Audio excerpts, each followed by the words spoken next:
În viață ți se vede pe față cam câtă viață ți-a rămas de seară până dimineață. Stai chill, stai așa, nu te ambala, nu limit pe glasul, asta este altceva. Poate este povestea mea, poate fi povestea ta, poate fi povestea lui. Fii atent la ea, o vezi din întâmplare, nu știi ce e cu ea, nu știi ce poate mintea, nu știi nimic de ea. Are ceva al ei, nu știu cum te-a fermecat, s-a uitat puțin la tine, ți-a dat lumea peste cap. În fine, a trecut ceva timp, n-ai mai văzut-o, o vezi la un party, tu în minte ai ținut-o.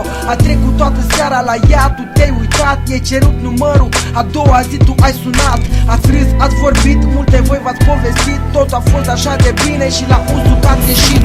Când o privești în loc, vezi lumea mai frumoasă, este cea mai frumoasă și o vrei la tine acasă. Să o strângi în brațe, să o ai lângă tine, ca să fie lângă tine, asta este cel mai bine.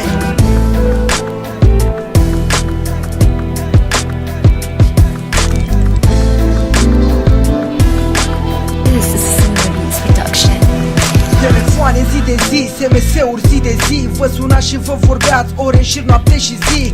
Ce frumos era, dimineața te suna, te uitai la telefon, vedeai mesaj de la ea.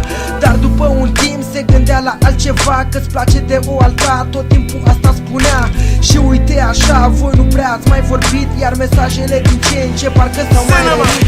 Ceva s-a întâmplat, v-ați îndepărtat, nu ați mai ieșit și totul parcă s-a spulberat. Ea știa pe altcineva cu care tot vorbea, tu simțeai ceva, dar ea tot te mințea. Nu știai cum să faci să repar ce a fost, multă lume îți spunea că nu mai are rost.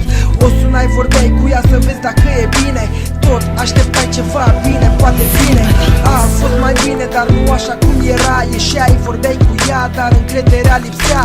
Ați vorbit deschis, o fulții l-ai zis, te simțeai de parcă ai merge pe un drum închis. Tu țineai la ea, nu știi dacă știa, tot așteptai clipa care să fie a ta. Ce-o să fie mai încolo, n-ai de unde știi. Azi e bine, mâine rău, se schimbă zi de zi. Tomorrow's production available in today's market. Upgrade your sounds today and start making